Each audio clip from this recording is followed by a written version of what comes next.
Alright, welcome to another episode. We are back with Jon and his new Tesla Model 3. So, well, tell us everything about this one. We've covered the grey one, which did fantastic on the track.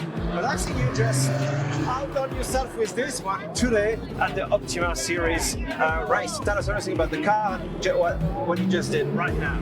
Sure, this is the sequel to the gray car you guys all saw earlier. And a lot of the parts on this car actually came from the previous car. Most of the suspension, not all. Front brakes. Then we had to start working on new aero from Unplugged Performance. That's a new front diffuser that gives great front downforce. Still running the same wing off of the old car as well. All right. Running in the Outlaw class, and as of about 3 minutes ago, finally managed to win. Finally took down the Corvette that has won this event 4 years in a row. I've been chasing this guy. I finally got him. Couldn't be happier. It's been a long, hard week out here in Nevada, but we got the job done with the brand new Tesla Highland.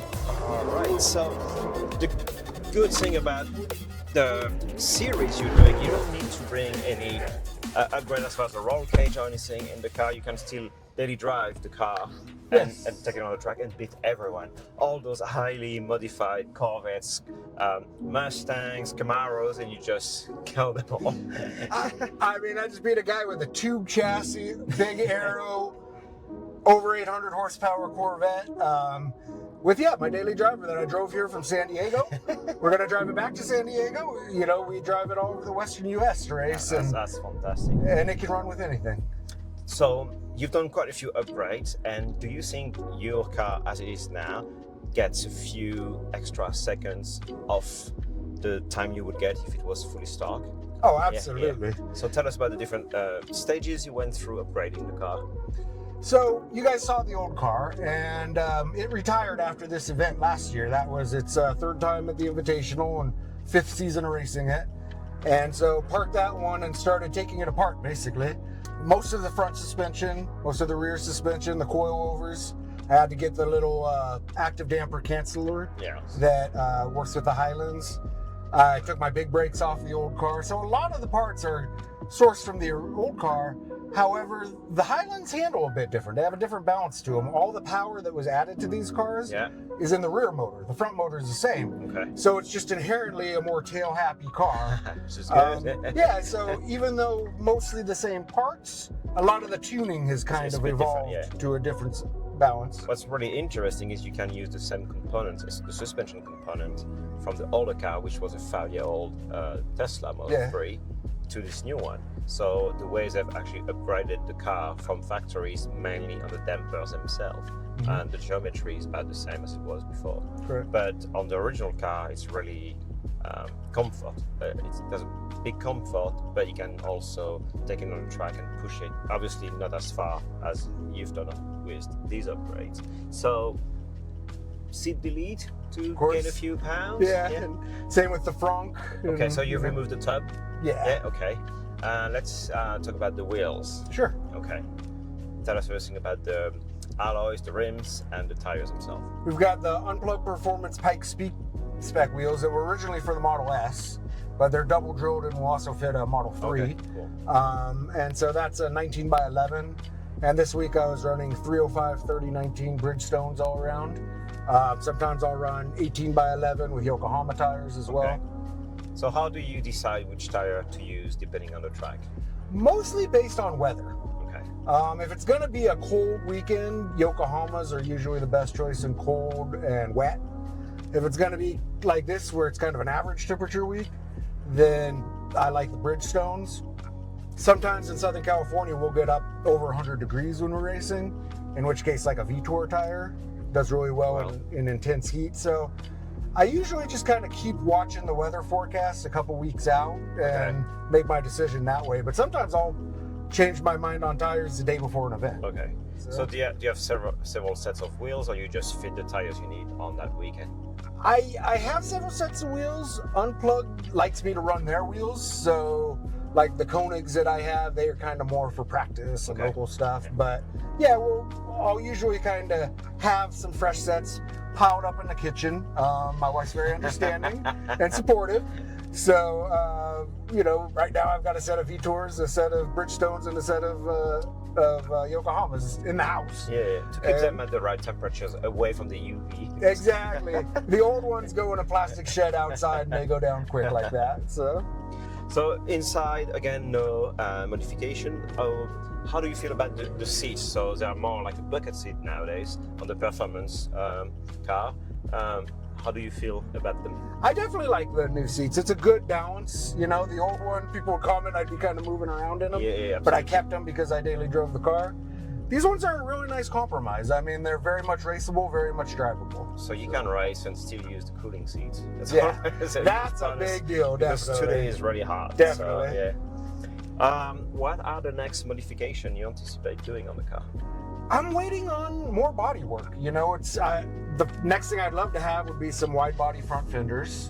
That would let me open up my tire size because the rear has a ton of room. Okay. You can fit a 325 in the back of these cars without, you got to be smart about it, but you can make it work. But with the front, you're limited to about 305 until you get that extra. Okay. So, plus I'd love to take weight out of the front end. My old car, I had a carbon hood, carbon fenders, a really lightweight splitter.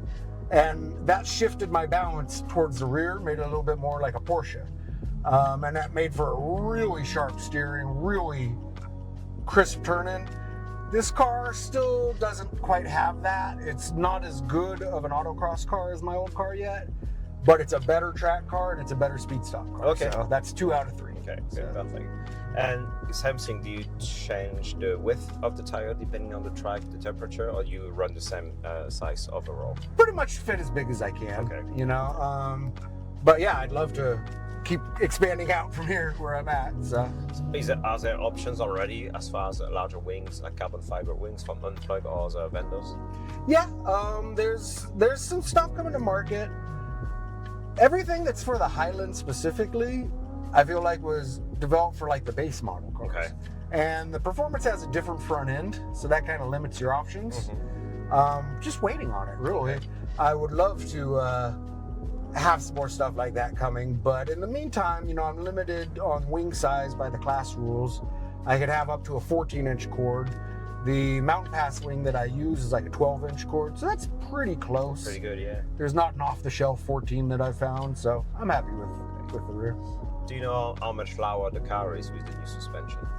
It's about 1.5 inches lower than stock, and then the tire diameter is a little smaller, so probably 1 3/4 inches closer to the ground, which catches you up, especially with the front aero at times. Fortunately, the Unplugged kit that I'm running is actually 2 parts. It has a front lip that's carbon fiber, and then the splitter diffuser slides in over that. Okay. So when I get home, I'm going to take the rear wing off and take the front splitter off, and then it's not too bad of a street car at that point. It's pretty decent. That's the ideal car. Yeah. Again, daily driver and track weapon. And come and win Outlaw class, the craziest run what you brung class in the Optima series, and come and win it, the Invitational, and then drive the thing home. Yeah. Most of these guys have trailer rigs that cost more than my house. But we just pile everything in the back and we drive there and we go and we do what we can, One thing's for sure, you made enemies today. I've been making enemies for the last 6 years, that's for sure. So have you seen other Model 3 performances in the series, or are you still the only one? There's a couple. This is only Highland so far, but my buddy Scott Leschuk, and I'm sure we'll check out his car as well. He's running right now in his session. He's doing really well, and he actually had a wreck at, there he goes. There goes the Model S as well on track. So you can, perfect timing. We've got Brandon Hurst in the Model S just flying, 13.6, solid run for him. And then Scott Leschuk, he had a wreck at Laguna Seca earlier this year. And he and I were 2 of the maybe half a dozen people in the world that ever got the wide body fenders from Unplugged. So when he wrecked, I sold him my old fenders off my car. Yeah. So when we look at his car, the funny thing is I kind of ran out of time and never took my stickers off. And then he kind of ran out of time and never... So his car's running with all the stickers that are on the gray car from the last story.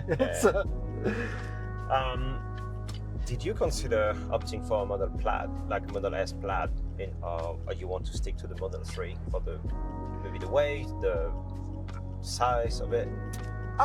You know, the Model 3 is generally considered a better autocross car, but the S's are getting better and better and better. The handful of guys that are doing them are just getting so quick on them now. It's that they don't corner like this, but every time they touch the throttle, they have twice as much. 1,020 versus 510. They just fly. So I would love to build out a Model S in the future. For me, it was like I said, most of these parts are recycled on this car. Yeah. So that was I could buy a Model S for a similar price as a new Model 3 Performance, but the build out would be fresh and cost, you know. So for that reason, I'm still sticking with the 3, but I'm open to an S, and I'm open to the Ioniq 6N when it comes out. I'm very curious. I'm not that loyal. I want to win, you know. So. Well, congrats on what you did today. It's quite impressive. And, thank you so much. The most important thing also is all the crowd here. They're here to see big V8s, and they have no clue an electric car, which maybe doesn't have the best reputation in the US right now.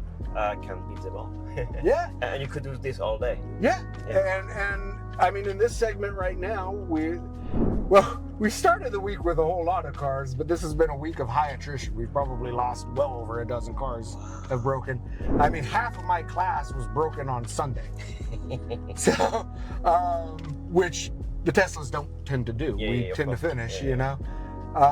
But last I checked, in this particular event, the Speed Stop, the GTR that won the overall championship the last 3 years is leading. I'm second overall, the Plaid's third overall, and the other Model 3 is like fifth overall in the field. So we're right up at the top, particularly at this event. Okay. All right, John, thank you very much. I look forward to seeing where you take this and maybe where you support other owners of Model 3 Performance. Absolutely. Go even quicker on different terrains, not only in the US, but also around the globe. Guys, if you like what you saw today, let us know in the comments below. Give us a thumbs up, and guys, we'll see you in the next one. Thank you, Jerome. Would you believe me if I told you you can do a radical change to your car in less time it takes to supercharge your Tesla? Let's check it out. I have partnered with Halo Black to create a custom design that hides your old rim and replace it with a nice flush disc that not only protects your rims but also improve efficiency. First step is to install the hub. It just goes in. You can push this in, tighten it by hand. Then you use a special tool. Here we go. Next step is just to open the disc, and this one is the custom design one. 88 miles per hour, because when this baby hits 88, you're gonna see some serious. Next step is simply to screw this on, and because this is the right side of the car, screw anti-clockwise, and you use the tool to lock it in. And to secure the whole thing, you screw on one very last screw. All right, it only took 12 minutes, which is way less than it takes the Tesla to supercharge. So in the next few weeks, I will know if efficiency has actually improved. But in the meantime, you can order your own set of discs. And again, you can use any numbers, any letter you want, up to 25 characters, and use the code below. But more importantly, send us your photos of your Tesla with your Halo disc.